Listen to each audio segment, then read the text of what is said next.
Hey guys, welcome back to Sourdough for Dummies. This is the second video where we're going to be covering the equipment and tools you need for future steps, as well as some other options if you can't get them or you don't have them.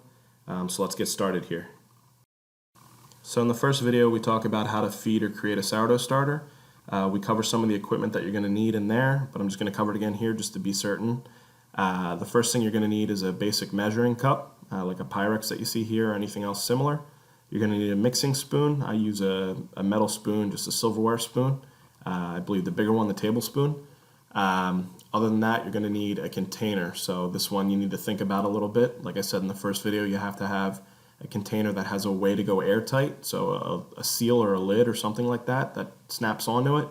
And then also you're going to have to make sure that that container can fit in your fridge for when you can't be working with the sourdough starter and you want to store it for long periods of time. So once our starter is good and active and we're ready to make our bread, the next step is going to involve making some bread dough. So what you need for that is going to be a dough whisk. It makes the job a heck of a lot easier. If you can't get a dough whisk or you don't have one, it's not a huge deal. You can mix with your hands. It's just very messy, very sticky, but you can make it through. The other thing you're going to need at this point is dry measure cups when we make the bread dough. It helps you be exact. If you don't have them or you can't get them, you can always do it with the normal Pyrex measuring cup, but it helps you turn out a more consistent product if you actually have dry measure cups like what I'm showing here. There's many different kinds. I use plastic ones, they sell metal ones. It doesn't matter what you use here, but just different options for you to take a look at. Next up is a tool for working with the dough. It's called a bench scraper. It also is listed as pastry scraper, dough scraper, anything like that. Generally this is what they look like. It's just going to be something that we can separate dough with and kind of move it around. If you can't get your hands on this or you don't have one around, we can always use a knife on a cutting board or something like that in a pinch so we can get by.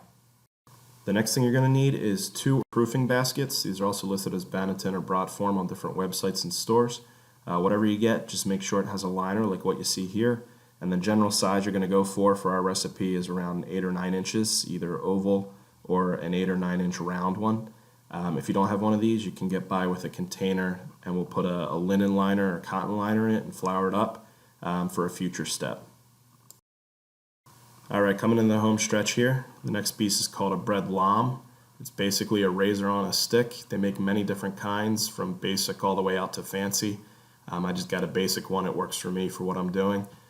Basically this is going to allow you right before you bake to score the loaf, and you can also get really artistic with it if you want. It kind of controls how the bread rises and what it looks like when it's all finished up. I typically do just a straight cut and get a shelf on it, but again, you can go nuts with it and do designs and crazy stuff with it. If you don't have one of these or you can't find one, you can always get by with a really sharp, stiff knife that's generally thin, or some sort of cutting tool or razor blade. You just want to make sure it's sanitary to use on the food. And that's it for this one. Alright, the last item you're going to need to cook the bread in is a Dutch oven. You can either go with a plain cast iron one like what's shown on the right, or you can go with an enameled cast iron one, which is on the left. The enameled one is a little bit more expensive, but it's easier to clean up from. If you're going to cook other food in it, the cast iron one tends to be a little bit cheaper, the plain one on the right. The size that you're going to look for in any case is about a 5 quart. That fits the bread from this recipe pretty well. Other than the cast iron Dutch oven or the enameled cast iron Dutch oven, you're going to need a nice set of oven gloves. When you're handling these things, they're going to be at 500 degrees, so you don't want to burn yourself. So make sure you have good gloves to use in the oven, or go get yourself some. Alright guys, that wraps it up for now. Thanks for watching. Stay tuned for the next video where we cover how to make leaven and bread dough. If you have anything to say or you have any questions about any of this, please drop a comment below and I'll get back to you.